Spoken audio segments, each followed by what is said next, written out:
Hello बच्चों, welcome to your own YouTube channel learning accounts with CA Rajiv Kumar Jha. ठीक है। मैं अपना एक ब्रीफ इंट्रोडक्शन दे दूं। मैं bye education qualification chartered accountant हूं, एन एमबीए फाइनेंस हूं। अगर आप वर्क एक्सपीरियंस की बात करें तो around 5 year I have worked in Tata steel in engineering department. उसके बाद मैंने अराउंड 9 to 10 ईयर्स मैंने कोल इंडिया PSUs में फाइनेंस डिपार्टमेंट में काम किया है। मैं वहाँ से डिप्टी मैनेजर जब था तो मैं छोड़ चुका हूँ काम, अभी अपना फ्रीलांसिंग काम करता हूँ। ठीक है। हम लोग जो ये वीडियो बना रहे हैं यहाँ पर हम क्लास 12 का अकाउंट्स को पूरा कवर करेंगे। जैसे आप होम ट्यूशन्स में पढ़ते हो सेम उसी तरह हम लोग यहाँ पर करेंगे। ठीक है। और जो हम लोग बुक्स फॉलो करेंगे वो जैसे यहाँ पे मैं लिख भी दिया हूँ क्लास 12 के लिए कौन सा सुल्तान चंद पब्लिकेशन का TS ग्रेवाल बुक आता है। इसका इस तरह का आएगा, ये 3 वॉल्यूम होता है, तीनों को हम कवर करेंगे। थ्योरी पार्ट के लिए हम लोग क्या करेंगे, जो बुक्स को जो भी होता है उसको एज जैसे लेक्चर दिया जाता है कॉलेज में, मैं लेक्चर दूंगा, उसको इंटरप्रेट कराऊंगा आप लोगों को। और जो प्रैक्टिकल प्रॉब्लम्स होंगे, जो जर्नल एंट्रियाज होंगी, वो मैं बोर्ड में कवर करूंगा। और जो भी अगर कोई कहीं डाउट होगा तो आप वीडियो में कमेंट में नीचे में लिखेंगे तो फिर उसका अलग से हम लोग सेशन करेंगे। ठीक है। और जैसे 12 का अकाउंट्स स्टार्ट करने के पहले एक बार उसका अगर आप सिलेबस देख लो तो ये बुक्स में वॉल्यूम 1 में दिया हुआ है, मैं यहाँ नोट भी कर दिया हूँ। जैसे कि आपका थ्योरी 80 मार्क्स का होता है, प्रोजेक्ट 20 मार्क्स का होता है। अब उसमें भी थ्योरी जो 80 मार्क्स का है उसमें किसमें कितना मार्क्स डिस्ट्रीब्यूशन है। अकाउंटिंग फॉर पार्टनरशिप फर्म्स जो है वो मेजॉरिटी ऑफ मार्क्स कवर करता है, अराउंड 36 मार्क्स यहाँ पे हैं हमारे।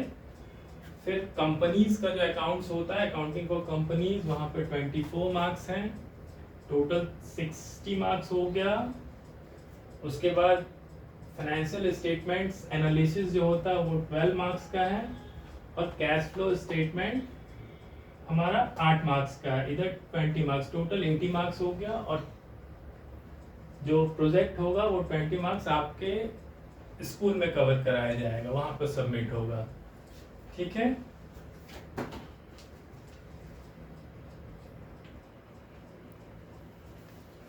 हाँ तो बच्चों, तो हम लोग अभी शुरू करते हैं चैप्टर 1 से, जो कि है यहाँ पर अकाउंटिंग फॉर पार्टनरशिप फर्म, उसके फंडामेंटल्स। ठीक है। तो हम लोग जैसे स्टार्ट करते हैं, पार्टनरशिप होता क्या है। ठीक है। पार्टनरशिप एक्ट 1932 जो है वो सेक्शन 4 है, वो डिफाइन करता है आपको पार्टनरशिप को। वो क्या बोलता है, partnership is the relation between persons who have agreed to share the profits of a business carried on by all or any of them acting for all। इसका मतलब क्या हुआ, मतलब दो या दो से ज्यादा पर्सन जब आपस में एग्री होते हैं कोई बिजनेस करने के लिए और उसका प्रॉफिट बांटने के लिए, शेयर करने के लिए, जहां पर वो सब मिलकर काम करते हैं या फिर एक आदमी सबके लिए काम करता है, ये एज ए लेमैन जो इसका मतलब हुआ। ठीक है। अब हम इसका फीचर्स पढ़ेंगे जो आपको इसके नेक्स्ट पेज में है। ठीक है। What are the essential features और कैरेक्टरिस्टिक्स ऑफ पार्टनरशिप।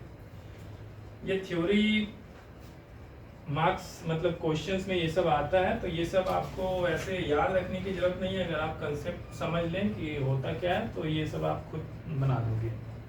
ठीक है। कैरेक्टरिस्टिक्स ऑफ पार्टनरशिप में पहला क्या है, जैसे कि उसका डेफिनेशन में ही डिफाइन किया गया है, रिलेशन बिटवीन पर्सन्स बोला गया है, यानी कि एटलीस्ट 2 पर्सन हैं। तो इसका पहला कैरेक्टरिस्टिक्स जो होगा वहां पर होगा 2 और मोर पर्सन्स, यानी कि मिनिमम तो आपको 2 पर्सन्स होने ही होंगे पार्टनरशिप बनाना है। तो उससे कम में तो आपका पार्टनरशिप बनेगा नहीं, वो तो फिर आपका सोल प्रोप्राइटर हो गया। ठीक है। तो मिनिमम 2 पार्टनर्स। और मैक्सिमम जो होता है, मैक्सिमम का सीलिंग लिमिट है एक, जैसे कि कंपनीज एक्ट जो क्या है वो गवर्नमेंट को एम्पावर किया गया है कि वो मैक्सिमम फिक्स कर सकता है। तो गवर्नमेंट ने कितना मैक्सिमम फिक्स किया? 50। तो मैक्सिमम 50 पार्टनर्स हो सकते हैं पार्टनरशिप फर्म में, तो मिनिमम 2 एंड मैक्सिमम 50। तो ये पहला कैरेक्टरिस्टिक्स हो गया कि 2 और मोर पर्सन्स, ये आपको याद हो जाएगा, ठीक है। दूसरा कैरेक्टरिस्टिक्स हो गया एग्रीमेंट। पार्टनर जो पार्टनरशिप बनता है, 2 आदमी या उससे ज़्यादा जो मिलके बनाते हैं, तो उन सबके, उन दोनों या जितने भी पार्टनर्स हैं उनके बीच में एक एग्रीमेंट होता है। वो एग्रीमेंट वर्बल भी हो सकता है, ओरल हो सकता है और रिटन होता है, ठीक है। बट ओरल बहुत ज़्यादा मतलब नहीं रेलेवेंट होता है, क्योंकि वो जनरली बाद में उसमें डिस्प्यूट आ सकता है। बट जो रिटन होता है ना, वो उसमें आप क्या होता है, सारा चीज़ डॉक्यूमेंटेड रहता है आपके पास। आप उसको जब बाद में कभी डिस्प्यूट आता है तो आप उसका हेल्प ले सकते हो। वो जो रिटन डॉक्यूमेंट्स होता है उसको पार्टनरशिप डीड बोलते हैं, ठीक है।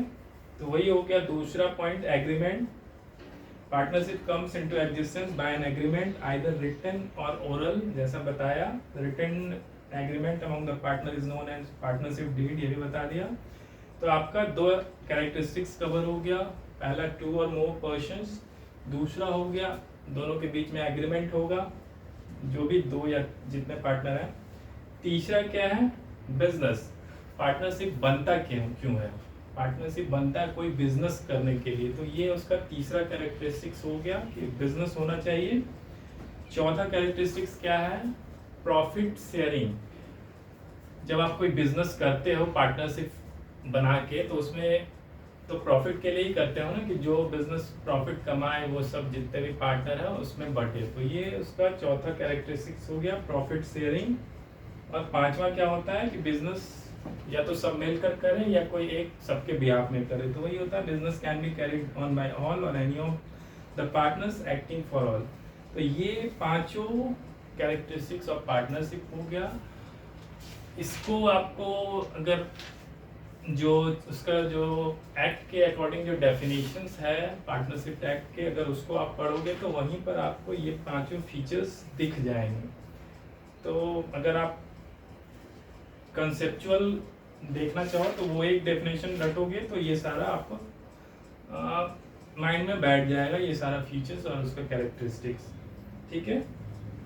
अब इसमें एक और चीज़ था, एक क्वेश्चंस आ सकता है कि वेदर माइनर किसी पार्टनरशिप फर्म में पार्टनर बन सकता है कि नहीं। माइनर का मतलब होता है जो कि 18 साल से कम है, वैसा कोई भी person.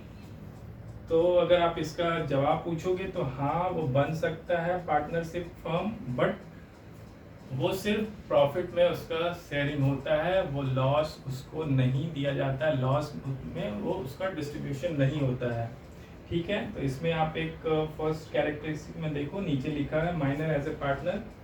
Minor can be a partner in the firm but only profits of the firm and not in losses. सिर्फ प्रॉफिट में वो पार्टनरशिप में वो एग्री हो सकता है, प्रॉफिट डिस्ट्रीब्यूशन हो सकता है, बट लॉस के लिए वो नहीं रेस्पॉन्सिबल है। और minor partner on becoming major should accept or refuse the partnership in the firm within 6 month. Minor को राइट है कि जब वो 18 साल का हो जाएगा तो 6 महीने उसके पास टाइम रहते हैं। उस 6 महीने में वो मना कर सकता है कि भैया मैं अब पार्टनर नहीं बनूंगा, या फिर उसको अगर लगता है सब ठीक है तो वो उसको एग्री कर सकता है। उसके बाद जब वो पूरा एक्सेप्ट कर लेता है उसके बाद वो सारा लायबल होता है जैसे अदर पार्टनर होगा, और इवन उसमें लॉस में भी फिर उसका बियर करना पड़ेगा, ठीक है। उसके बाद अब हम लोग पढ़ते हैं तीसरा टॉपिक है राइट्स। पार्टनर्स के क्या क्या राइट होते हैं। राइट्स मतलब अधिकार, ठीक है। अब इसमें आपका पॉइंट वाइज तो दिया गया है, उसी को मैं एक बार पढ़ देता हूँ।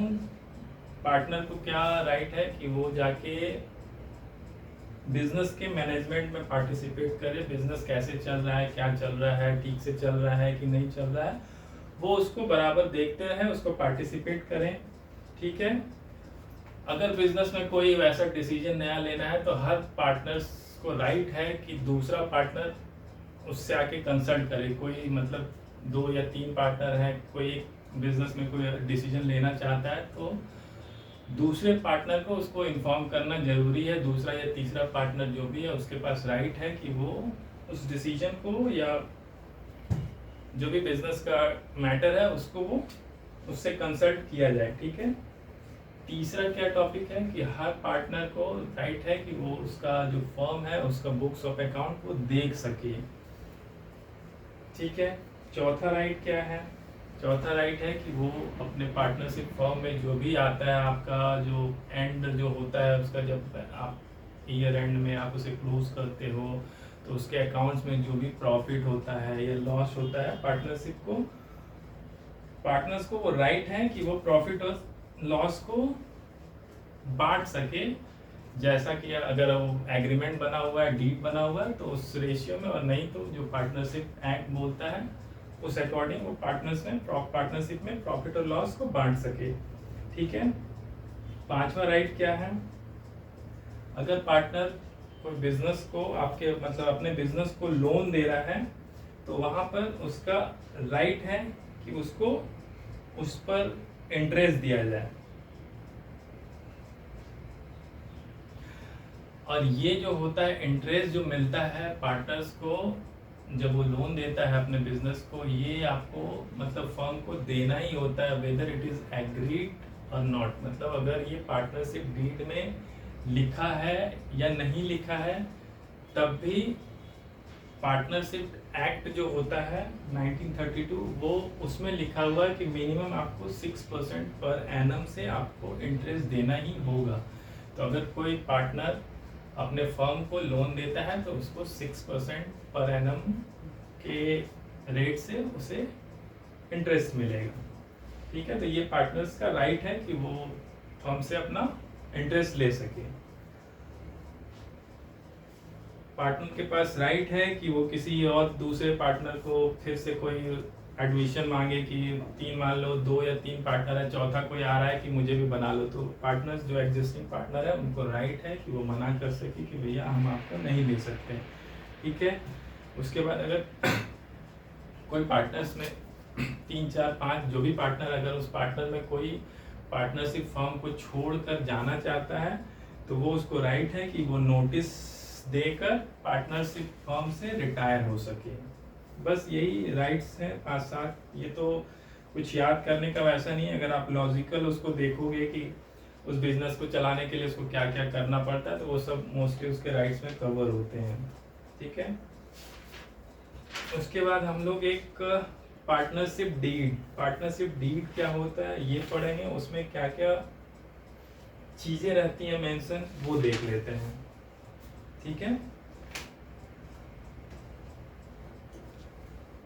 पार्टनरशिप डीड जैसा कि अभी बताएं, इधर पहले ही पढ़े, एग्रीमेंट वाला फीचर्स और कैरेक्टरिस्टिक्स ऑफ पार्टनर में पॉइंट नंबर 2 में बताए थे कि एग्रीमेंट जो होता है जिसको कि रिटन बनाते हैं उसे हम पार्टनरशिप डीड बोलते हैं। तो यहाँ भी लिखा हुआ है the written document between partners is known as partnership deed. Details वो क्या करता है, the written document known as partnership deed details the terms and conditions of partnership. वहाँ पर सारा पार्टनरशिप्स का जितना भी टर्म्स कंडीशंस होते हैं वो सारा मेंशन किया रहता है। ठीक है। ये क्या होता है, ये बेसिकली एक लीगल डॉक्यूमेंट होता है जहाँ पर सारे पार्टनर साइन करते हैं। अगर आप देखो तो मतलब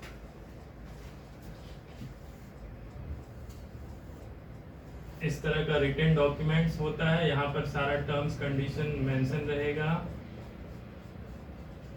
यहाँ पर जितने भी पार्टनर हैं, 2 पार्टनर हैं तो यहाँ पर उसका सिग्नेचर रहेगा दोनों पार्टनर का। ठीक है। इस तरह करके ये रिटन में सारा टर्म्स कंडीशन रहता है इसका। ठीक है। अब इसमें होता क्या क्या पॉइंट्स डालना होता है पार्टनरशिप डीड में, वो हम लोग देख लेते हैं एक बार। इसमें करीब 18-20 पॉइंट्स हैं, वो देख लेते हैं। अगर इसमें से कोई पॉइंट छूट जाता है, कुछ छूटा रहता है, या पार्टनरशिप डीड में जैसे आप इंटरेस्ट ऑन कैपिटल नहीं दिए हो, इंटरेस्ट ऑन लोन नहीं मेंशन किए हो, तो वैसा चीज़ कहाँ से कवर होता है, वो फिर इंडियन पार्टनरशिप एक्ट 1932 जो होता है वहाँ से रेफर होता है। वहाँ से कवर होता है।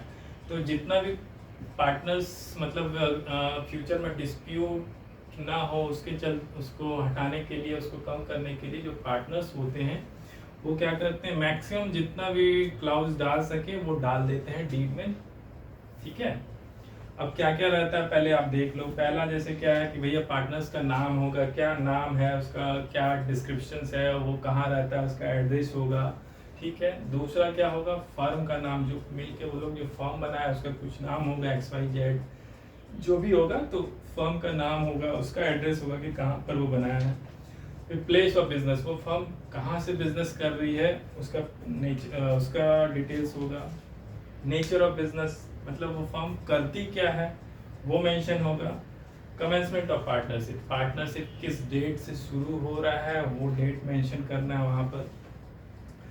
छठा क्या है, कैपिटल कंट्रीब्यूशंस। कैपिटल कंट्रीब्यूशंस क्या होता है, जब पार्टनरशिप हम स्टार्ट होता है तो जितने भी पार्टनर्स होते हैं वो क्या करते हैं, सब अपना अपना पैसा लगाते हैं, क्योंकि बिजनेस चलाने के लिए तो कैपिटल की रिक्वायरमेंट होती है। तो वो जो कैपिटल कंट्रीब्यूट करते हैं वही होता है कैपिटल कंट्रीब्यूशंस।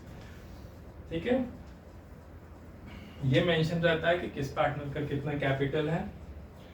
उसके बाद जब पार्टनर्स कैपिटल लगा रहे हैं तो वो उनको चाहिए होता है कि सब पार्टनर तो इक्वल नहीं लगाते, हो सकता है कोई 10 लाख लगा रहा है, कोई 2 लाख लगा रहा है, कोई 5 लाख लगा रहा है। तो जो ज़्यादा पैसा लगा रहा है वो चाहता है कि हमको भैया हम ज़्यादा कैपिटल लगा रहे हैं तो हमको ईयर एंड में उस पर एक इंटरेस्ट मिल जाए, कुछ जो भी है एग्रीड रेट पे। तो वो क्या होता है, इंटरेस्ट ऑन कैपिटल, वो अगर आप डीड में डाल दो तो आपको उस रेट से इंटरेस्ट दिया जाता है पार्टनर्स को। ठीक है, इंटरेस्ट ऑन ड्राइंग। ड्राइंग क्या होता है, ड्राइंग होता है जब पार्टनर क्या करता है, अपने फॉर्म से पैसा निकालता है। ठीक है, वो दो फॉर्म में हो सकता है, या तो वो जो कैपिटल ऐड किया है उसको निकाल ले, या फिर क्या होता है जो बिजनेस जब चलता है तो उसमें वो प्रॉफिट जनरेट होता है, तो वो अपने प्रॉफिट के हिस्से से वो ड्राइंग्स करता है। ठीक है, तो जो भी है दोनों ड्राइंग्स कवर होते हैं इसमें। तो इसमें बोलता है जब वो पार्टनर ड्राइंग करता है, जब बिजनेस से पैसा निकालता है तो उस पे उस पार्टनर को इंटरेस्ट देना होता है फर्म को। पार्टनर बिजनेस को, फर्म को इंटरेस्ट देता है। ठीक है, तो ये भी मेंशन रहता है। उसके बाद प्रॉफिट शेयरिंग रेशियो मेंशन रहता है कि जो प्रॉफिट होगा ईयर एंड में वो किस रेशियो में बटेगा। इंटरेस्ट ऑन लोन, अगर कोई पार्टनर बिजनेस को लोन दे रहा है या फिर बिजनेस से लोन ले रहा है तो उस पर क्या इंटरेस्ट रेट रहेगा वो यहाँ पे लिखा रहता है। गुडविल का वैल्यूएशंस का तरीका रहता है। अब कोई पार्टनरशिप फर्म बना रहा है, उसमें 4 पार्टनर हैं, कोई 20 साल का एक्सपीरियंस है, किसी का 2 साल का एक्सपीरियंस है, किसी का 5 साल का, तो सबका वैल्यूएशन, सबका गुडविल अलग अलग होता है। तो उस तरह होता है कि वैल्यूएशंस किस तरह किया जाए, अगर फर्म को फिर से रिकंस्टिट्यूट करना पड़े तो उस समय किस तरह गुडविल का वैल्यूएशंस किया जाए। वैल्यूएशन ऑफ एसेट, फर्म के पास जो एसेट्स हैं उनका किस तरह से वैल्यू कर सके अगर फर्म को रिकंस्टिट्यूट करना पड़े, या जो भी है बाद में। फिर अकाउंट्स को किस तरह सेटल करें अगर कोई पार्टनर रिटायर कर जाए, डेथ कर जाए, तो वो सब भी उसमें मेंशन रहता है पार्टनरशिप डीड में। अकाउंटिंग पीरियड कितना होगा पार्टनरशिप फॉर्म में, मतलब आप जनवरी से दिसंबर कर रहे हो या अप्रैल से मार्च कर रहे हो, तो वो अकाउंटिंग पीरियड में मेंशन रहता है कि कब से शुरू हो रहा है, कब से खत्म होगा, एक फाइनेंशियल ईयर कितने दिन का होता है। उसके बाद क्या होगा, राइट्स एंड ड्यूटीज, पार्टनर्स की क्या जिम्मेदारी है, क्या उनके ड्यूटीज हैं, वो सब मेंशन रहता है। पार्टनरशिप का ड्यूरेशंस, मतलब पार्टनरशिप क्या किसी स्पेसिफिक पर्पस के लिए, कुछ सर्टेन पीरियड के लिए बनाया जा रहा है, या कि ये गोइंग कंसर्न टाइप का, ये मतलब अनलिमिटेड चलते रहे उस तरह। तो उसमें अगर आप पीरियड देना चाहो कि हम 5 साल के लिए पार्टनरशिप फॉर्म बना रहे हैं, तो आप दे सकते हो कि हम 2 साल के लिए कर रहे हैं, हम 3 साल के लिए कर रहे हैं, तो वहाँ पर पीरियड देना जरूरी रहता है अगर वैसा रहे तो। फिर किस बैंक अकाउंट से ऑपरेट कर रहे हो, कैसे कर रहे हो, कौन से पार्टनर्स मतलब पैसा निकाल सकता है, कौन जमा कर सकता है, उस तरह का होता है बैंक अकाउंट ऑपरेशन कि वो किस फॉर्म में ऑपरेट हो रहा है, कौन कौन से पार्टनर्स उसके लिए मतलब जॉइंटली और इंडिविजुअली वो बैंक अकाउंट ऑपरेट कर सकते हैं, ठीक है। और अगर कोई पार्टनर का डेथ हो जाए तो उस समय फर्म का क्या होता है, कंटिन्यू करेगा कि वो फिर रिकन्स्टिट्यूट होगा, वो सब लिखना होता है। और सेटलमेंट ऑफ डिस्प्यूट्स, अगर डिस्प्यूट्स हो जाए सब पार्टनर्स के बीच में आपस में, तो वो किस तरह सॉल्व होगा वो यहाँ पर दिया रहता है। तो ये 18-20 जो आपके हैं कंडीशंस, जो टर्म्स बोल लीजिए, ये सब आपको पार्टनरशिप डीड में दिया जाता है, ठीक है। अब इसके बाद का हम लोग जो करेंगे वो हम लोग अगले वीडियो में करेंगे। और जैसा कि बोला हूँ आपको, यही बुक्स फॉलो होगा, थ्योरी इसी तरह मैं लेक्चर दूंगा। और अभी तो न्यूमेरिकल जो इसके प्रैक्टिकल प्रॉब्लम्स हुए या जर्नल एंट्री सब तो अभी आए नहीं है, वो सब आएंगे तो मैं उसे बोर्ड में, व्हाइट बोर्ड में एक्सप्लेन करूंगा और उसको साथ में करेंगे हम लोग। और होम ट्यूशन जैसा आप लोगों को फीलिंग आएगा जब ये कंप्लीट होगा, तो आप आगे पढ़ोगे तो समझ में आ जाएगा। बट थ्योरी जो है आप लोग अपने से भी खुद भी पढ़ो, उसको कंसेप्ट को समझो, उसके बाद प्रैक्टिकल करेंगे तो फिर चीज़ें ज़्यादा अच्छे से समझ में आएगी, ठीक है। चलिए, वीडियो अच्छा लगे तो लाइक कीजिएगा, और अगर किसी ज़रूरत, कोई फ्रेंड या कोई वैसे जिसको कि ज़रूरत है, जो कि ट्यूशन से अफोर्ड नहीं कर सकते हैं, उनसे आप शेयर कर सकते हैं। चलिए, मिलते हैं फिर अगले वीडियो में।